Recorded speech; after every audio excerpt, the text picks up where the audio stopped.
अवामी हिमायत उनके साथ है, फिर भी उसके बावजूद अंसार, मुहाजिरीन, सहाबा किराम और मुक़द्दस ताबईन उनके साथ है। इसके बावजूद मफाद उम्मत के लिए हज़रत सैयदना इमाम हसन ने खिलाफत कर दिया और खिलाफत से दस्तरबंदी का ऐलान कर दिया। क्यों? ये हज़रत सैयदना इमाम हसन की सखावत का सबसे बड़ा मुजाहरा है, वो सखावत जो नबी सल्लल्लाहु अलैहि वसल्लम से वर्षे में मिली थी कि जिस हुकूमत को हासिल करने के लिए इंसानी खून की होली खेली गई, उसी हुकूमत को हज़रत सैयदना इमाम हसन ने आसानी से छोड़ दिया। क्यों? उनके सामने मफाद उम्मत था। ये भी कहना पड़ेगा कि रसूलुल्लाह ने जब काफिरों से सुलह कर ली तो वो हक पर हो गए।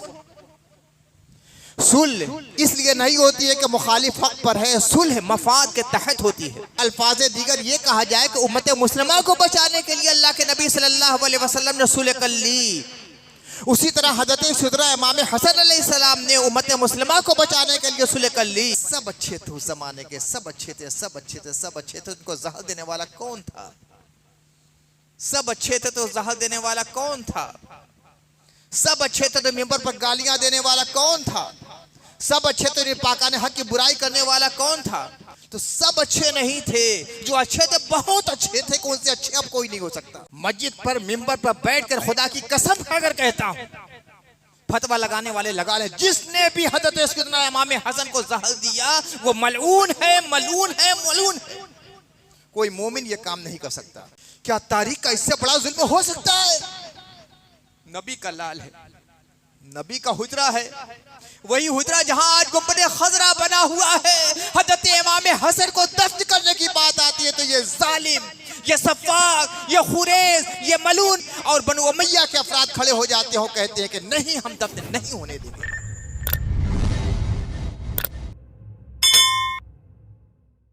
फ़ज़ाइल आले बैत में सुनने वालों ने सैकड़ों तकरीरें सुनी होंगी,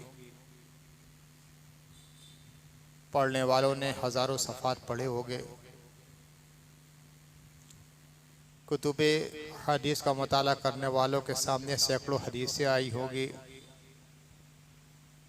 तफसीरें खंगालने वालों ने मुतादिद आयतों के ज़ैल और तफसीर में अहले बैत इज़ाम अलैहिस्सलाम की अज़मतों के जलवों का मुशाहदा किया होगा। इन पंजतने पाक का हर फर्द हिदायत का मनारा है, रहबरी का रोशन सितारा है, अल्लाह की निशानियों में से अजीम तरीन निशानी है और रसूलुल्लाह के आले बैत का हर फर्द रसूलुल्लाह के मुइज़्ज़ात में से शानदार मुइज़्ज़ा है। ये महीना जिसे माह सफ़र कहा जाता है, इस महीने के अवाखिर में आक़ाए कायनात सल्लल्लाहु अलैहि वसल्लम की एक बड़ी रोशन निशानी बुझ गई थी।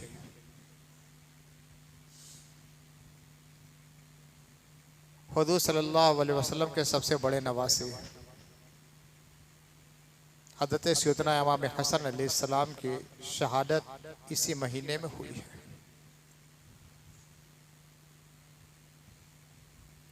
तारीख का मुताला करने वाला कुतुबे सीरत व सवाने का एक कारी जब इस्लामी तारीख के सफ़ात को उलटता है तो हैरानगी में डूब जाता है, या अल्लाह ये क्या मरहला है। अभी हुज़ूर सल्लल्लाहु अलैहि वसल्लम को आंखें बंद किए हुए सिर्फ निस्फ सदी गुजरी थी, 50 साल, और हुज़ूर सल्लल्लाहु अलैहि वसल्लम के नवासे के साथ ऐसा जुल्म किया गया कि जहर देकर मार डाला गया।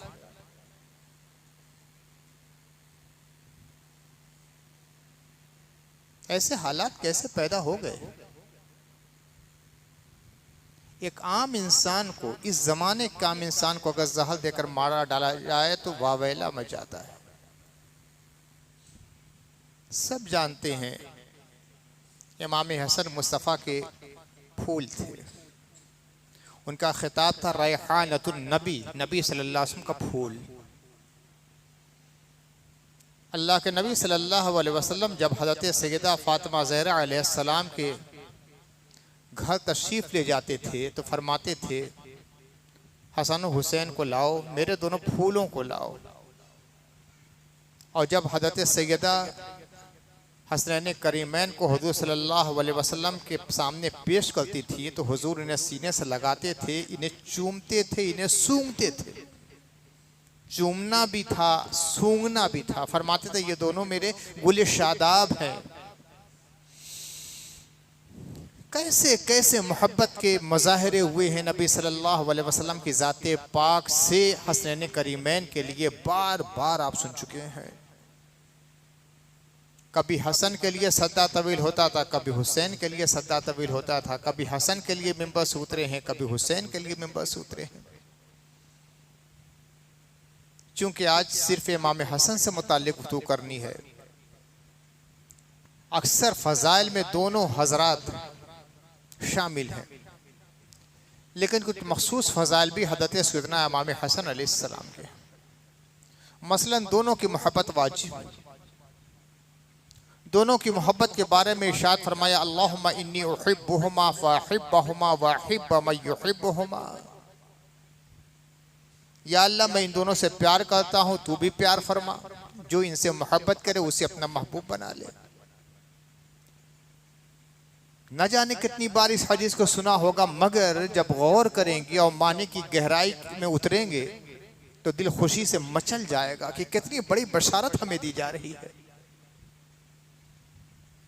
इन शहजादों को दुनिया से गए हुए 1350 साल गुजर गए, मगर आज भी उनकी मोहब्बत का दम भरने वालों के लिए बशारतों का एक तमगा दिया जा रहा है कि या अल्लाह जो मेरे हसनैन से मोहब्बत करे उसे अपना महबूब और वली बना ले। वली बनने का कितना अजीम नुस्खा अल्लाह के नबी फरमा रहे हैं। ये मुस्तफ़ा की दुआ है, रद्द नहीं होगी।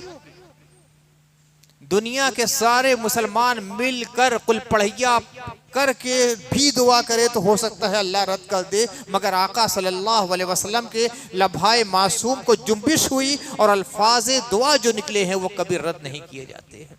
फरमाया है अल्लाह के नबी ने दुआ कर दी है, तकरीबन 1400 साल पहले दुआ की है, या अल्लाह मेरे लालों से जो भी मोहब्बत करे उसी अपना प्यारा दुलारा महबूब और वली बना ले, वो अल्लाह का वली हो गया। लेकिन अलग अलग हज़रत इमाम हसन के लिए भी दुआ हुई है, अल्लाहुम्मा इन्नी उहिब्बुहु फ़अहिब्बहु वअहिब्ब मन युहिब्बुहु। या अल्लाह ये मेरा हसन है, मैं इससे मोहब्बत करता हूँ, तू भी इसे महबूब बना ले। मैं मोहब्बत करता हूँ, तू भी इसे महबूब बना ले, इसे मोहब्बत फरमा, और जो भी इसे मोहब्बत करे उसे अपना दुलारा और प्यारा बना ले। हज़रत हसनैन करीमैन को जन्नत की सरदारी दी गई। अल हसन वल हुसैन और सैयदा शबाब अहल जन्नह। लेकिन बिलखुसूस हज़रत सैयदना इमाम हसन के लिए सरदारी का भी ऐलान आम हुआ है। एक बार अल्लाह के नबी सल्लल्लाहु अलैहि वसल्लम के सामने इमाम हसन ने फरमाया, इन्न इब्नी हादा सय्यद, मेरा ये बेटा सैयद है। सैयद माने सरदार, मुंतजिम, हाकिम, कय्यिम, निगरां, निगाहबान, और वो शख्सियत के मुहिम्माती उमूर में, अहम मसाइल में जिसकी तरफ रुजू किया जाता है। सैयद के ये सारे मानी आते हैं अरबी में। सैयद हमारे यहाँ सिर्फ सरदार को कहा जाता है, और सरदार की जिम्मेदारी भी होती है। आपके इलाके का जो सरदार होते हैं वो बिल्कुल, देखिए ये सतहियत की तरफ में जो हमारे यहाँ होते हैं वो बिल्कुल सतही सरदार होते हैं। ये सबसे ऊंचे पाए की बात है, लेकिन थोड़ा सा समझने के लिए अपने जहन में रखिए कि हमारे इलाके के जो सरदार होते हैं तो क्या काम होता है। कोई अहम मसला आया, आप जाते हैं सरदार के पास। घर में झगड़ा हुआ, भाई भाई का झगड़ा हुआ, नहीं निपट रहा, सरदार के पास। मियाँ बीवी का मसला हो गया, सरदार के पास गए। पड़ोसी से जमीन का झगड़ा हो गया, सरदार के पास चले गए। इलाके का कोई अहम मसला हो गया, सरदार के पास चले गए। ये सबसे अहम, सबसे निचले तबके का सरदारी का मसला है, और वो सबसे ऊंचे तबके के सरदार है। अब सोचिए, कौम का जो सबसे अहम मसला है, जिसकी तरफ निगाह उठती है, उसे अरबी में सैयद कहते हैं। जो कौम की निगाहबानी और निगरानी करता है उसे सैयद कहते हैं।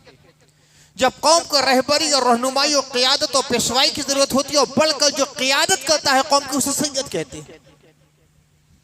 हज़रत सैयदना इमाम हसन के बारे में अल्लाह के नबी फरमाते इन इब्नी हादा सय्यद, मेरा ये बेटा सय्यद है, सरदार है, निगरां है, मुहिम्माते और उमूर में कौम का मर्जा बनेगा कि जब पूरी कौम परेशान हो जाएगी, कोई जाए पना नजर नहीं आएगी, तो लोग हसन के पास आएंगे, इनके मसले को हल करने वाले हसन होंगे।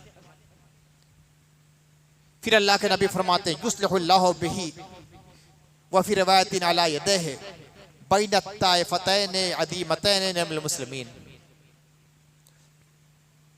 अल्लाह ताला इसके जरिया मुसलमानों के दो गिरोह के दरमियान सुलह कराएगा, मुसलमानों के दो गिरोह के दरमियान सुलह करेगा।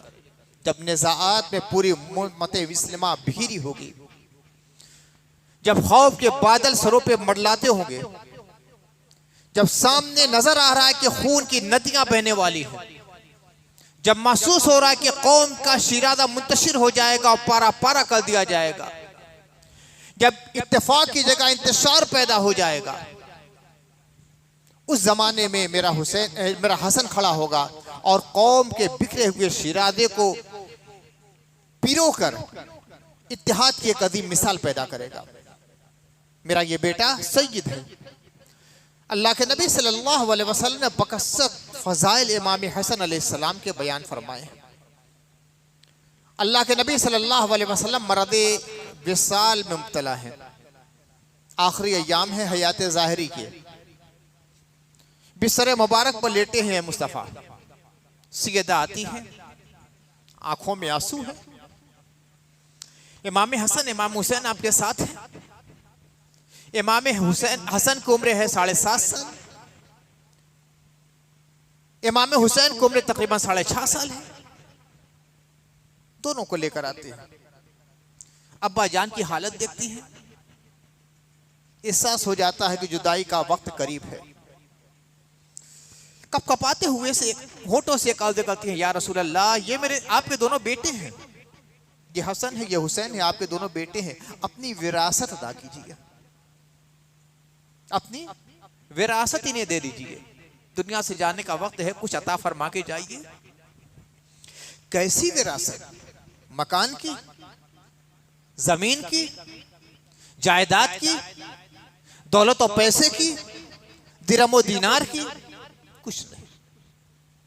हुजूर सल्लल्लाहु अलैहि वसल्लम से हज़रत सैयदा ने क्या कहा, समझ गए रसूलुल्लाह। और रसूलुल्लाह सल्लल्लाहु अलैहि वसल्लम फरमाते अम्मल हसन फलहु हैबती व सूददी व अम्मल हुसैन फलहु जुर्रती वजूदी। हसन को मैंने अपनी हैबत अता की है और अपनी सरदारी अता की है, हुसैन को अपनी बहादुरी अता की है और अपनी सखावत अता की है। सोचिए, हर इंसान को कुछ खूबियां दी गई हैं। कोई आदमी बड़ा ज़हीन है, कोई आदमी बड़ा सखी है, कोई आदमी बड़ा दानिशमंद है, कोई आदमी बड़ा अकील फ़हीम है, कोई आदमी बहुत बहादुर है, कोई आदमी बड़ा आलिम है। लेकिन क्या अपने औसाफ अपने करीबियों को दे सकता है? ये इनसे बस की बात नहीं है। हो सकता है कोई बहादुर हो, उसके बेटे बहादुर ना हो सकता है कोई बहुत बड़ा आलिम हो, उसके बेटे आलिम ना हो सकता है कोई बड़ा सखी हो, बेटा बड़ा कंजूस हो जाए। तो अपने औसाफ इंसान किसी को भी नहीं दे सकता। कोशिश कर सकता है मगर दे नहीं सकता। दे सकता है वही जिसका मालिक होता है। पैसा दे सकता है, दौलत दे सकता है, जायदाद दे सकता है, मगर औसाफ का मालिक नहीं होता है। अल्लाह के नबी सल्लल्लाहु अलैहि वसल्लम अपनी सिफत दे रहे हैं, जिसका कोई मालिक ना रहे उसके मालिक रसूलुल्लाह सल्लल्लाहु अलैहि वसल्लम बन जाते हैं। फरमाते हैं मैंने अपनी हैबत दी है। हैबत क्या होता है? एक रूप, एक दबदबा। कि इंसान जब सामने आता है तो ऐसा रूप तारी हो जाता है कि जो कहना चाहता है कह नहीं पाता। ये ईमान का रूप होता है, ये तकवा की हैबत होती है। हमने तो हल्का सा नक्शा देखा, वो तो इमाम हुसैन था ना। उनके बाद कैसा ही बारोब और बाहयत रहे कहा जाएगा कि ये हल्का सा नक्शा है। ना जाने कितने बड़े बड़े उलमा हज़रत वालिद गिरामी के पास आते थे, बहुत कुछ सोच कर आते थे। ये पूछेंगे, वो पूछेंगे, वो पूछेंगे। बड़े बड़े मशाइख, बड़े बड़े पीराने इज़ाम, 6-6 साढ़े 6 फुट के एक एक कुंटल के काफी मजबूत लहीम शहीम 3-3 जुब्बा पहनकर और अमामा पे अमामा बांध कर लोग आते थे। कुछ तो अच्छी नीयत से आते थे और कुछ और नीयत से भी आया करते थे, हर फिक्र के, हर मिजाज के, हर फलक के, हर नजरिए के और हर अकीदे के लोग। मगर कितने उलमा ने यह कहा कि जैसे ही हद्दत के चेहरे पे निगाह पड़ी सब भूल गए। हसद की जगह, इनाद की जगह, बोध की जगह मोहब्बत पैदा हो जाती है, एहतराम पैदा हो जाता है, ताजीम पैदा हो जाती है। जबकि हजरत वालिद गिरामी बड़े नहीफुल जुस्सा थे, पतले दुबले थे, कद भी छोटा था, 5.5 फुट का तकरीबन, सादा सा लिबास, 2 पलिया टोपी होती थी, कुर्ता होता था, लुंगी होती थी, कभी पाजामा होता था। बाहर कभी निकलते थे वो बुढ़ापे से पहले कुमरती शेरवानी भी पहनते थे और जुब्बा भी पहनते थे और रेबा भी पहनते थे, अमामा भी बांधते थे। अमामा तो आखिर तक मामूल मुबारक रहा है। जुमा पढ़ाने के लिए जब भी जाते थे तो अमामा बांध कर जाते थे। और जब बहुत बुढ़ापा हो गया तो अल्हम्दुलिल्लाह फ़कीर को ये सारत मिली कि अक्सर अमामा मैं ही बांधता था, लब तराशता था, अमामा बांधता था जुमा के दिन। तो बड़े पतला दुबला बदन, पस्ता कद, ना डील डोल बहुत ज्यादा, ना लिबास फाखरा, लेकिन जैसे ही बड़े बड़े उलमा आते थे तो वो हैबत ईमानी, बल्कि ये कहा जाए कि हजरत इमाम हसन का फैजान था कि निगाहें झुक जाया करती थी। जो कहना चाहते थे नहीं कह पाते थे, और अगर कहते भी थे तो बड़े अदब के दायरे में कहा करते थे। जब गुलामों के गुलामों की हैबत का ये आलम है तो आकाओं के आका की हैबत का क्या आलम रहेगा। इमाम हसन अलैहिस्सलाम की हैबत का ये आलम था कि बड़ा से बड़ा दुश्मन भी आपके सामने आता था तो जो कहना चाहता था कभी कह नहीं पाता था। क्यों? ये अल्लाह के रसूल की हैबत थी। हुजूर सल्लल्लाहु अलैहि वसल्लम ने फरमाया कि दीगर अंबिया के बिलमुकाबिल मुझे 5 खसलतें दी गई हैं, 5 इम्तियाजी शान किसी नबी को नहीं दी गई। उसमें से एक बात कहती कि नुसिरतु बिर्रुब, रोब के जरिया मेरी मदद की गई है। नुसिरतु बिर्रुब, मीलों दूर उनके दुश्मन होते थे मगर मुस्तफ़ा सल्लल्लाहु अलैहि वसल्लम का ऐसा रोब तारी हो जाता था कि हैबत से थरथराने लगते थे। ये मुस्तफ़ा का खास इम्तियाज था। हुजूर फरमाते हैं कि मेरे हसन को मैं अपनी हैबत अता कर रहा हूँ। अम्मल हसन फलहू हैबती, और दूसरी सिफत क्या है? वजूदी, मैं अपनी सखावत दे रहा हूँ। हुजूर सल्लल्लाहु अलैहि वसल्लम के सखावत क्या थी? हज़रत आयशा रज़ियल्लाहु तआला अन्हा फरमाती, उम्मुल मोमिनीन, हम सब की माँ उन पर कुर्बान हो, फरमाती है कि अल्लाह के नबी सल्लल्लाहु अलैहि वसल्लम बड़े सखी थे, ऐसे सखी के बेमिसाल सखावत थी। लेकिन जब माह रमजान आता था तो बहती हुई हवाओं से ज्यादा सखी हो जाया करते थे। ये बहती हुई हवाएं कोई उन्हें रोक सका है? क्या बहती हुई हवाओं ने देखा है कि अपना कौन है, पराया कौन है? अरे बहती हुई हवाएं जब चलती हैं तो उससे फैजियाब सब होते हैं। अमीर भी होता है, गरीब भी होता है, राजा भी होता है, प्रजा भी होता है, काफिर भी होता है, मोमिन भी होता है, मुशरिक भी होता है, मुवाहिद भी होता है, अल्लाह को गाली देने वाला भी होता है, अल्लाह के नाम का कलमा पढ़ने वाला भी होता है। कोई भेदभाव नहीं होता, काला हो, गोरा हो, अरबी हो, अजमी हो, कमजोर हो, बीमार हो, मजदूर हो, बादशाह, कोई भी हो, बहती हुई हवाओं से मुस्तफीद सब होते हैं। तो हज़रत आयशा क्या कहती हैं कि जब माह रमजान आता था तो बहती हुई हवाओं से ज्यादा सखी अल्लाह के नबी हो जाया करते थे। जो आया दिया, जो आया दिया, काफिर आया उसको दिया, कातिल आया उसको दिया, दुश्मन आया उसको दिया, मुखालिफ आया उसको दिया, गाली देने वाला आया उसको भी दिया, जो मांगा दे दिया। यहाँ तक कि एक बार अल्लाह के नबी सल्लल्लाहु अलैहि वसल्लम के पास एक यमनी चादर आई, बड़ी कीमती थी, और हुजूर सल्लल्लाहु अलैहि वसल्लम के पास उन दिनों कोई दूसरी चादर नहीं थी। एक सहाबी आए, कहा कि या रसूलल्लाह बड़ी खूबसूरत चादर है। हुजूर ने फरमाया कि अल्हम्दुलिल्लाह, हुजूर अता फरमा दीजिए, अता फरमा दीजिए। हुजूर ने ये नहीं कहा कि मेरे पास तो यही चादर है, कुछ नहीं, दे दिया। दूसरे सहाबी ने कहा कुछ खबर है? अल्लाह के नबी सल्लल्लाहु अलैहि वसल्लम के पास आज कोई दूसरी चादर नहीं है। साहबी कहते हैं मैंने रोज इस्तेमाल के लिए नहीं क्या चादर मांगी है, मैंने इसलिए मांगी है कि जब मरूंगा तो मुझे कफन दिया जाएगा और मुस्तफ़ा की निस्बतें लेकर मैं कब्र में जाऊंगा। इंशाअल्लाह नबी सल्लल्लाहु अलैहि वसल्लम का फैजान मेरी लहद में रहेगा, मेरे लिए शफाअत का जरिया बन जाएगी ये चादर। तो ऐसे सखी थे हमारे आका, ऐसे सखी थे हमारे आका, दुनिया में सखावत का दरिया बहाते रहे। आज भी सखावत का एहतमाम अपने कब्र अनवर से हो रहा है कि नबी ने फरमाया कि मैं कब्र में जाकर अपनी उम्मत के लिए दुआ करता रहूंगा। ये भी तो सखावत है। और सखावत का सबसे बड़ा ऐलान और इजहार कब होगा? मैदान महशर में, जब सबकी जबानें गूंग होगी, सबके लिए भीख मांगने जाएंगे, सब भीख मांगने जाएंगे अंबिया की बारगाह में। ये आदम है, ये नूह है, ये इब्राहिम है, ये मूसा है, ये ईसा है, ये दीगर अंबिया है। सबके पास जाकर उनके दरवाजे को खटखटाया जाएगा, दस्तक दी जाएगी, आप शफाअत कीजिए, आप शफाअत कीजिए, आप शफाअत कीजिए, आपकी शफाअत कीजिए। सबकी जबान पर ला रहेगा नहीं। ये मेरा मनसब नहीं, मनसब नहीं। एक दूसरे के पास, दूसरे तीसरे के पास, तीसरे चौथे के पास, चौथे पांचवे के पास, पांचवे छठे के पास भेजेंगे और आखिर में जब मोहम्मद रसूलुल्लाह के पास भेजा जाएगा तो कहेंगे अना लहा, शफाअत मेरा मजहब है, मैं शफाअत करूंगा।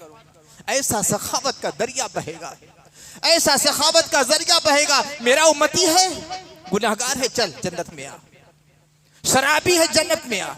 मेरा कलमा पढ़ने वाला है, बहुत जराइम किए, चल जन्नत में आ। सखावत का दो दरिया बहेगा, वो दरिया बहेगा कि जिसकी नसीब नहीं आएगी। ऐसा सखी, ऐसा दाता, सखावत का ऐसा इजहार करने वाला पैगंबर वो इरशाद फरमा रहा है, अम्मल हसन फलहू हैबती वजूदी, मैंने हसन को अपनी सखावत दी है, अपनी हैबत अता की है। इमाम हसन के सखावत का एक नमूना देखिए। हजरत सैयदना इमाम हसन की दावत है, कुछ मेहमानों को बुलाया है, बैठे हुए हैं मेहमान। घर की एक लौंडी है, खाना लेकर आ रही है। अब सामने रखना ही था, उसके हाथ से प्याला छूट गया, सारा सालन गिर गया। थोड़ी देर के लिए सोचिए, आपने अपने अजीजों को अपने घर बुलाया दावत के लिए, खाना पका था सब सामने और कोई गिरा दे, क्या कैफियत होगी? क्या कैफियत होगी? अब दूसरा खाना कहां से आएगा? कितना जलील होना पड़ेगा मेहमानों के सामने, भूखे जाना पड़ेगा मेहमानों को। फौरन इंतजाम कैसे हो सकता है? बेटा भी रहेगा तो आदमी बढ़कर अपने बेटे को चाटा मार देगा, कमबख्त कहीं का देखकर नहीं आया। मगर वो हदरत सैयदना इमाम हसन थे, सैयदना इमाम हसन।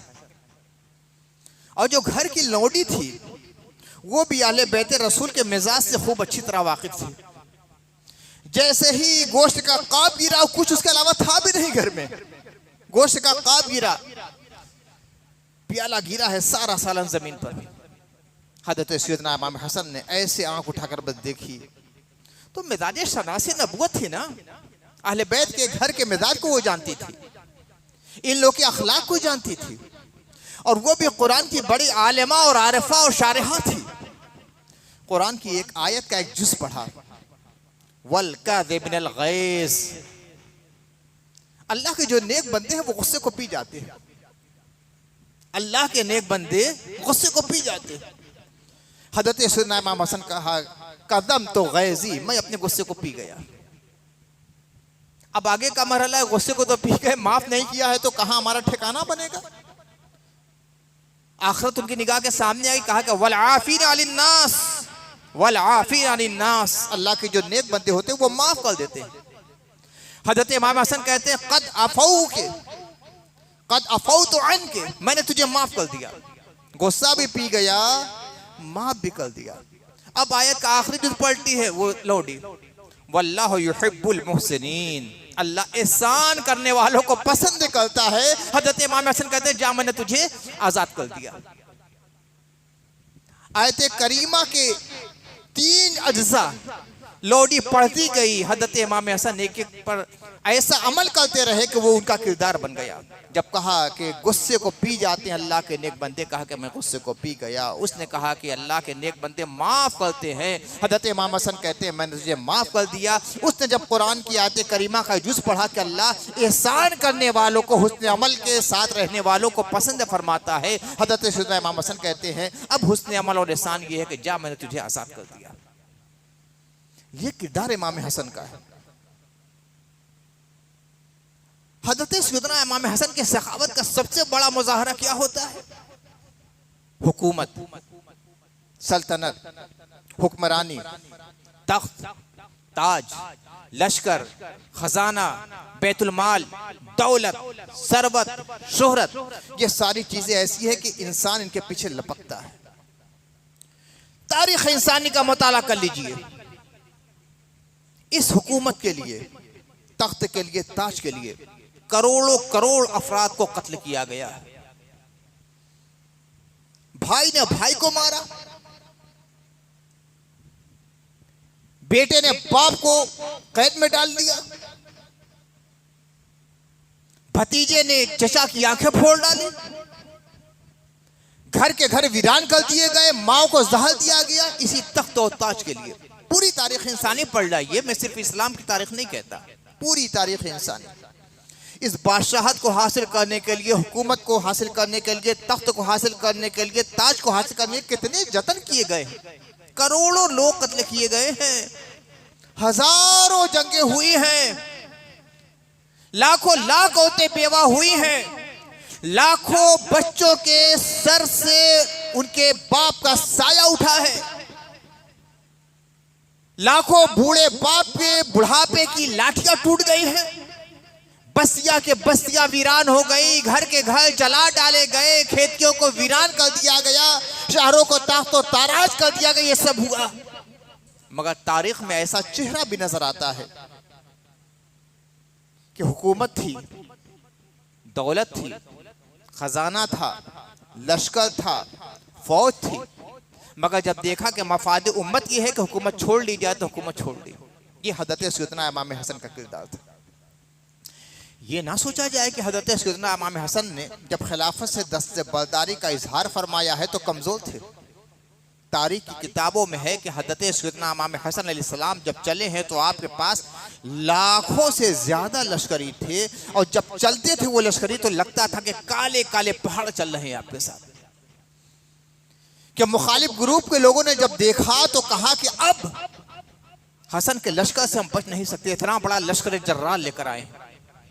लाखों लश्करियों का निगरानी आजम होने के बावजूद, बैतुल माल दौलत से लबालब है, उसके मुतवल्ली होने के बावजूद, अवामी हिमायत उनके साथ है, फिर भी उसके बावजूद अंसार, मुहाजिरीन, सहाबा किराम और मुक़द्दस ताबईन उनके साथ है। इसके बावजूद मफाद उम्मत के लिए हजरत सैयदना इमाम हसन ने खिलाफत कर दिया और खिलाफत से दस्तबरदारी का ऐलान कर दिया। क्यों? ये हजरत सैयदना इमाम हसन की सखावत का सबसे बड़ा मुजाहरा है, वो सखावत जो नबी सल्लल्लाहु अलैहि वसल्लम से वर्षे में मिली थी कि मुस्तफ़ा ने फरमाया था, हसन को मैंने अपनी सखावत अता की। एक वाकया समझ के आप गुजर जाएंगे, खिलाफत छोड़ दी। कितना मुश्किल मरहला है, जब तारीख पढ़ेंगे तब उसका अंदाजा लगेगा कि जिस हुकूमत को हासिल करने के लिए इंसानी खून की होली खेली गई, उसी हुकूमत को हजरत सैयदना इमाम हसन ने आसानी से छोड़ दिया। क्यों? उनके सामने मफाद उम्मत, उम्मत के मफाद के लिए वो देख चुके थे जमल में क्या हुआ, वो देख चुके थे सिफीन में क्या हुआ, वो देख चुके थे नहरवान में क्या हुआ। तकरीबन 80,000 मुसलमान मारे गए। जमल, सिफीन और नहरवान में 80,000 मुसलमान मारे गए। हजरत सैयदना इमाम हसन सोचने लगे, मेरे नाना जान जब इस्लाम का ऐलान फरमाया था तो कोई आपके साथ नहीं था। सबसे पहले नानी आगे बढ़ी खदीजा, उन्होंने इस्लाम कबूल किया। अब्बा अली आगे बढ़े, उन्होंने इस्लाम कबूल किया। हजरत अबू बकर आगे बढ़े, उन्होंने इस्लाम कबूल किया। घर के लेपालक जैद आगे बढ़े, उन्होंने इस्लाम कबूल किया। इस्लाम का कारवां आगे बढ़ता चला गया। कितनी मशक्कतों से गुजरे हैं नाना जान। मक्के में कैसी कैसी तकलीफें उठाई है नाना जान ने। ताइब गए हैं तो लहूलुहान हुए हैं, उहुद में गए तो जख्मी हुए, दंदाने मुबारक शहीद किया गया। हरम में सद्दा कर रहे थे, गलादतों से बड़ी हुई ओढ़ लाके डाल दी गई। पहाड़ पे चढ़ रहे तो ऊपर से पत्थर फेंक दिए गए कि शहीद हो जाए। रास्ता चल रहे थे, रस्सी का फंदा गर्दन में डालकर खींच लिया गया, क्या क्या नहीं किया गया। आखिर में काशान अक़दस का मुहासरा कर लिया गया था कि सुबह के जब मोहम्मद सल्लल्लाहु अलैहि वसल्लम निकलेंगे बाहर तो सब एक साथ तलवार चलाएंगे, इनका काम तमाम कर देंगे। रसूलुल्लाह ने हिज्रत फरमाई, मदीने आ गए। तब भी सुकून से लोगों ने रहने नहीं दिया। कभी बद्र से गुजरना पड़ा, कभी उहुद से गुजरना पड़ा, कभी खंदक से गुजरना पड़ा, कभी अहज़ाब से गुजरना पड़ा, कभी तबूक जाना पड़ा है। वो सारे मनाज़िर उनकी निगाहों के सामने थे। वो जानते थे इस्लाम बड़ी मुश्किल से फैला है। न जाने कितने सहाबा ने अपना खून बहाया इस्लाम के लिए। उनके वालिद गिरामी की सारी कुर्बानियां भी उनके निगाहों के सामने थी। बिलाल की तकालीफ भी सुनी थी। सुहैब की जानिसारी के जज्बे भी उनकी समाज से गुजरे थे। यासिर और अम्मार की जो मसाइब के और आलाम के दरिया से गुजरे हैं उसको भी उन्होंने सुना था। देखा कि रसूलुल्लाह सल्लल्लाहु अलैहि वसल्लम ने जो उम्मत मुस्लिमा बर्पा की है मसाइब के तूफान से गुजरते हुए, कहीं ऐसा ना हो जाए कि फिर कुछ तो खून का बाजार गर्म किया जाए, जो उम्मत हमेशा के लिए दुनिया से फना हो जाए तो अल्लाह का नाम लेने वाला दुनिया में कोई नहीं रहेगा। हज़रत सैयदना इमाम हसन ने एक फैसला किया, मुझे खिलाफत से दस्तबरदार हो जाना चाहिए। उनकी निगाहों के सामने सुलह हुदैबिया का मंजर था। अल्लाह के नबी सल्लल्लाहु अलैहि वसल्लम उम्रा करने के लिए 1400 सहाबा के साथ निकले थे मदीने से मक्के की तरफ। हुदैबिया के मकाम पर जब पहुंचे हैं तो मालूम हुआ कि मक्के के कुफार रास्ता रोकने वाले हैं कि हम आने नहीं देंगे। जंग करना पड़े तो जंग करेंगे, खून बहाना पड़े तो खून बहाएंगे, तलवार का इस्तेमाल करना पड़े तो तलवार का इस्तेमाल करेंगे। अल्लाह के नबी ठहर गए। हज़रत उस्मान को भेजा के जाके बात करो, कोई बात नहीं बन सकी।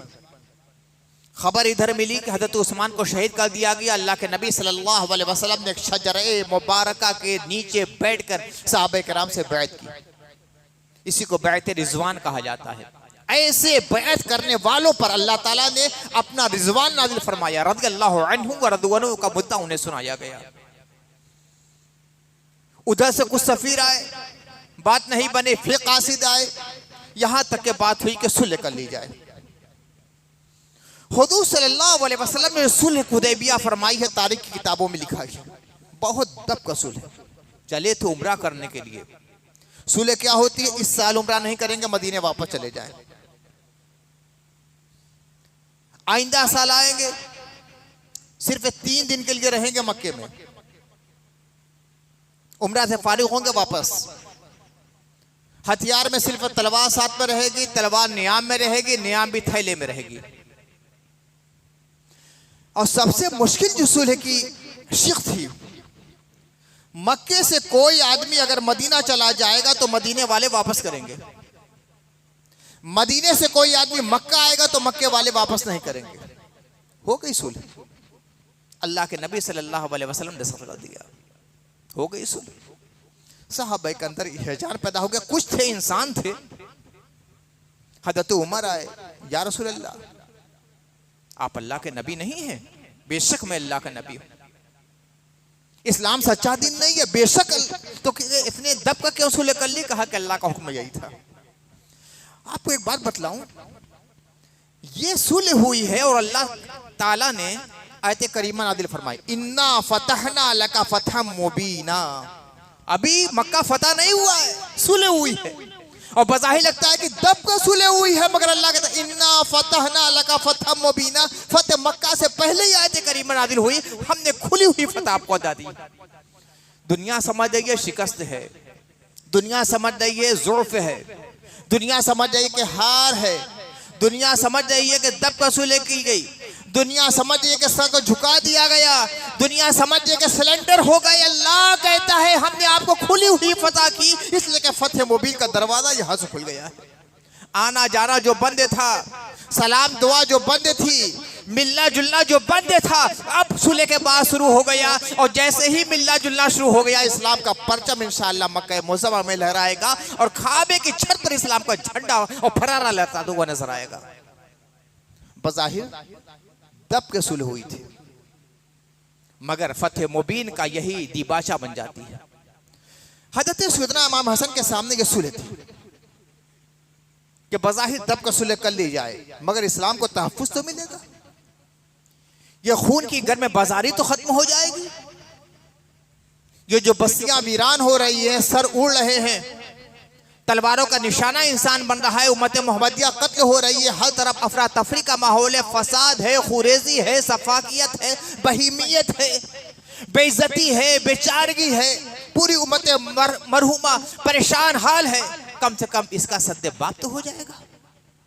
यहीं से एक बात बहुत अहम नुक्ता है, मैं आपके सामने पेश करता हूं। सुलह का मतलब यह कतन नहीं होता कि मुखालिफ को हमने हक मान लिया है। अगर हजरत सैयदना इमाम हसन के सुलह की बिना पर यह कहा जाएगा कि इमाम हसन ने सुलह कर ली तो जिसे सुलह कर ली वो हक पर हो गए, कतन ये नहीं है। अगर ये इसका मतलब है तो खुदा ना खास्ता फिर ये भी कहना पड़ेगा कि रसूलुल्लाह ने जब काफिरों से सुलह कर ली तो वो हक पर हो गए। सुलह इसलिए नहीं होती है कि मुखालिफ हक पर है, सुलह मफाद के तहत होती है। सुलह मफाद के तहत होती है, मसलहत के तहत होती है। उस वक्त मसलहत कहती कि सुलह कर लिया जाए ताकि इस्लाम के मानने वाले बेआबरूई से और कुछ तो खून से बच जाएं। हजरत सैयदना इमाम हसन अलैहिस्सलाम ने सुलह हुदैबिया को अपना पेशनहाद बनाया। अल्लाह के नबी ने यह सुलह क्यों की? मक्के से दूर है, सामान भी नहीं है, हथियार भी नहीं है, जंगी सामान भी नहीं है, और जंग की तैयारी से भी नहीं आए हैं, मक्के से करीब हैं। वहां पूरे कुफारे मक्का है, वो हमला कर लेंगे तो 1400 मुसलमान को बचाया कैसे जाए? तो 1400 मुसलमान को बचाने के लिए अल्फाज दीगर ये कहा जाए कि उम्मत मुस्लिमा को बचाने के लिए अल्लाह के नबी सल्लल्लाहु अलैहि वसल्लम ने सुलह कर ली। उसी तरह हजरत सैयदना इमाम हसन अलैहिस्सलाम ने उम्मत मुस्लिमा को बचाने के लिए सुलह कर ली कि जब जमल में, सिफीन में, नहरवान में 80,000 मुसलमान मारे गए हैं, तो आज उससे बड़ा लश्कर उधर से भी आ रहा है, इधर का भी है। जब जंग होगी तो लाखों मुसलमान मार डाले जाएंगे।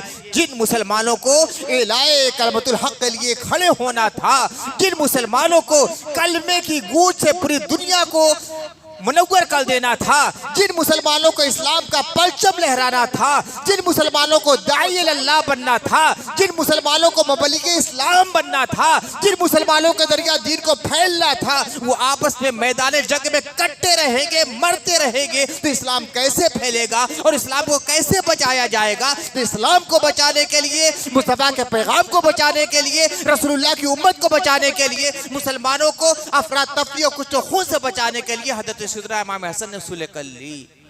ये हार नहीं है, ये शिकस्त नहीं है, ये हजीमत नहीं है, ये जिल्लत रुसवाई नहीं है, ये फतेह मुबीन है। जैसे कि अल्लाह के नबी सल्लल्लाहु अलैहि वसल्लम ने जब सुलह की तो अल्लाह ने फरमाता इन्ना फतहना लका फतह मुबीना। हजरत सैयदना इमाम हसन ने सुलह कर ली तो ये उनकी फतेह मुबीन। इससे बड़ी फतह क्या होगी? हर दिल के फसील पर हजरत सैयदना इमाम हसन की अजमतों का फरारा लहरा रहा है। हर सीने में हजरत सैयदना इमाम हसन की मोहब्बत का चिराग जल रहा है। पूरी दुनिया इमाम हसन के नारों से गूंज रही है, ताजीम से पेशानियां झुक जाती है, जबान पे हसन का नाम आता है तो शिरीनी महसूस होती है। लगता है कि दिल के अंदर उजाला पैदा हो गया है। नाम लेने वाला जब नाम लेता है तो लगता है कि समाते मुनव्वर हो गई, लगता है कि फिक्र के अंदर चिराग रोशन हो गए, लगता है कि ईमान में बालिदगी पैदा हो गई है। इससे बड़ी फतेह मुबीन और क्या हो सकती है? तो हजरत सैयदना इमाम हसन अलैहिस्सलाम जैसी अदीम शख्सियत, मुस्तफ़ा की तरबियत याफ्ता, मुस्तफ़ा की आगोश में पली हुई, मुस्तफ़ा का प्यार पाकर उन्फान शबाब की दहलीज पे कदम रखने वाली और फिर उसके बाद सफ़र हयात को ख़त्म करने वाली ये अदीम शख्सियत, इस शख्सियत के साथ भी क्या सलूक किया गया?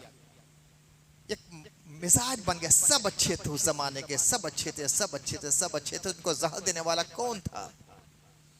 सब अच्छे थे तो जहर देने वाला कौन था? सब अच्छे थे तो मेंबर पर गालियां देने वाला कौन था? सब अच्छे तो पाकाने हक की बुराई करने वाला कौन था? सब अच्छे तो इन पर लानत के दुश्मन तराजी करने वाला कौन था? मत कहना कि सब अच्छे थे। जब अल्लाह के रसूल के जमाने में सब अच्छे नहीं थे तो बाद के जमाने में क्या सबसे अच्छे होंगे? क्या अल्लाह के रसूल के जमाने मुनाफिकीन नहीं थे? अब्दुल्ला इब्न उबई तो दुनिया के तमाम मुनाफिकों का सरदार, क़यामत तक जितने मुनाफिक पैदा होंगे सबका सरदार अब्दुल्ला इब्न उबई रहेगा। कि अल्लाह के नबी सल्लल्लाहु अलैहि वसल्लम ने मस्जिद नबी से मुनाफिकों को भगाया नहीं था। उखरुज या फुला फइन्ने का मुनाफिक, निकल जाए मुनाफिक, मस्जिद से निकल जा तू मुनाफिक है। उखरुज या फुला, उखरुज या फुला, नाम ले लेकर मस्जिद से निकाला था। क्या ग़ज़वा तबूक के मौके पर 12 या 14 ऐसे लोग नहीं थे जिन्होंने अल्लाह के नबी सल्लल्लाहु अलैहि वसल्लम पर कातिलाना हमला किया था? हजरत अम्मार, हजरत हुसैफा ने आके बचाया, वरना उनका इरादा था कि शहीद कर दिया। अल्लाह के नबी ने फरमाया कि मेरे सहाबा में इतने मुनाफिक हैं कि सब तो हदीस किताबों में लिखा हुआ है। तो सब अच्छे नहीं थे, जो अच्छे थे बहुत अच्छे थे। कौन से अच्छे अब कोई नहीं हो सकता। हजरत अबू बकर हैं, हजरत उमर हैं, हजरत उस्मान हैं, हजरत अली हैं, हजरत तलहा हैं, हजरत जुबैर हैं, हजरत बिलाल हैं, हजरत सलमान हैं, हजरत अबू जर हैं, हजरत अबू दर्दा हैं, हजरत हुज़ैफा हैं, हजरत अम्मार है। ये वो पाकाने हक है कि उनसे बेहतर क़यामत तक अब इंसान नहीं आ सकते। और जो बुरे थे इतने बुरे थे कि अब बुरा से बुरा आदमी भी इतना बुरा नहीं हो सकता जैसे कि मुनाफिकीन ज़माना थे। हुजूर के ज़माने के मुनाफिकीन, जब हुजूर के ज़माने मुनाफिकीन थे तो क्या बात के ज़माने में नहीं होंगे? यकीनन मस्जिद पर मिंबर पर बैठकर खुदा की कसम खाकर कहता हूँ, फतवा लगाने वाले लगा ले, जिसने भी हजरत सैयदना इमाम हसन को जहर दिया वो मलऊन है, मलऊन है, मलऊन है। कोई मोमिन ये काम नहीं कर सकता। यकीनन वो मुनाफिक रहा होगा। कौन है मैं नहीं जानता, कौन है मैं नहीं जानता, लेकिन जिसने भी जहर दिया वो मलऊन है, वो जहन्नमी है। उसके दिल में जरा भी ईमान नहीं, वो यकीनन मुनाफिक रहा होगा कि अल्लाह के नबी के लाल को कैसे उसने जहर दे दिया। बार बार जहर दिया गया। और सन 50 हिजरी में हिजरत की हुई, सिर्फ 50 साल गुजरा है, बहुत ज्यादा आसान नहीं गुजरा था, सिर्फ 50 साल गुजरा। हुजूर सल्लल्लाहु अलैहि वसल्लम हजरत इमाम हसन से कैसी मोहब्बत करते थे, उनके फ़ज़ाइल में क्या क्या इरशाद फरमाते थे। हजरत अबू बकर ने कैसे मोहब्बत की, हजरत उमर ने कैसे मोहब्बत की, हजरत उस्मान ने कैसे मोहब्बत की, सब अपनी आंखों से देखने वाले उस जमाने में मौजूद थे। सिर्फ 50 साल हिजरत को गुजरे। सन 50 हिजरी का वाक़या, सफ़र का महीना, इतना जहर कातिल दिया गया कि कलेजा कट कट कर जबान से गिर रहा था, मुंह से गिर रहा था। जब तश रखा जाता था, उल्टी होती थी, खून की उल्टी होती थी, और कलेजे के टुकड़े कट कट कर गिर रहे थे। उससे पहले आपको बाखबर कर दिया गया था दुनिया से जाने का वक्त हो रहा है। अहलुल्लाह की मौत भी कैसी होती है। हजरत इमाम हसन ख्वाब देखते हैं, पेशानी पर सूरह इखलास लिखी हुई है, कुल हुवल्लाह शरीफ, पेशानी पर कुल हुवल्लाह शरीफ लिखा। उस वक्त के सैयदुल मुअब्बिरीन थे हजरत सईद इब्न मुसय्यब। उनको बुलाया इमाम हसन ने, कहा कि मैंने ख्वाब देखा है। कहा कि नवाज से रसूल दुनिया से जाने का वक्त आ रहा है। सूरह इखलास, सूरह कुल हुवल्लाह कहते हैं सूरह इखलास, यानी हजरत सैयदना इमाम हसन की जो शहादत भी है उसमें भी इखलास है। और दुनिया से जाने का वक्त हुआ तो गोया सूरह कुल हुवल्लाह के ज़ेरे साया वो दुनिया से जाने वाले। वहदानियत का पैगाम और सबसे बड़ा पैगाम जो दिया गया है, जो सूरह उससे लबरेज है, वो है सूरह इखलास। पेशानी पर लिखा हुआ है, लिखी हुई है सूरह इखलास। ताबीर बतलाई जाती है कि दुनिया से आप चले जाएंगे, इशारा इस तरफ है कि दुनिया से जाएंगे तो इखलास के साथ जाएंगे और तौहीद के परचम के तले दुनिया से जाने वाले। जहर दिया गया, कातिलाना जहर दिया गया, कलेजा कट कट कर मुंह से आ रहा है। हजरत सैयदना इमाम हसन फरमाते हैं, इमाम हुसैन फरमाते हैं, भाई जान आपको किसने जहर दिया? नाम नहीं लिया, नाम नहीं बतलाया। कहा कि जिसको मैं समझता हूं, जिसको मैं समझता हूं अगर उसने जहर दिया है, अल्लाह बदला लेने वाला है। जिसको मैं समझता हूं अगर वो नहीं है तो बिला वजह किसी को सजा क्यों दी जाए? ज़बान से नाम नहीं लिया।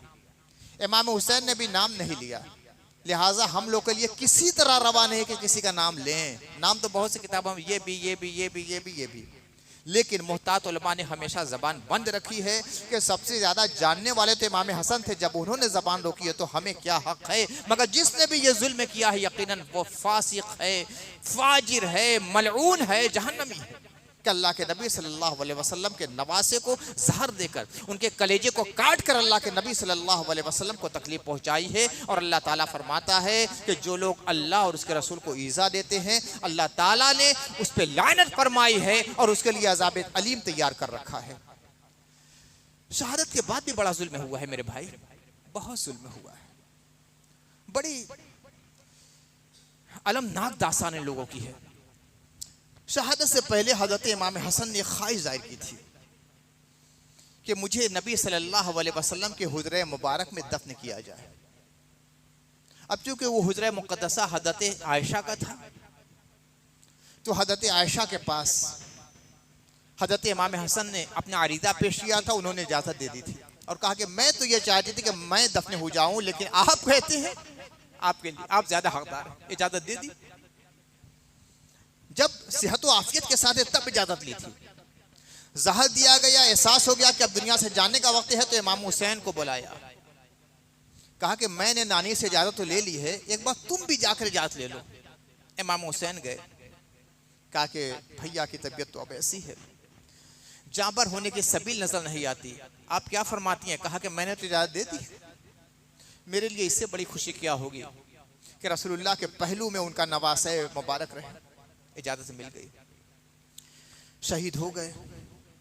जहाँ जाफरी के सपूत कर दी गई। पूरे मदीने में कोहराम मचा हुआ था। दरो दीवार रो रहे थे।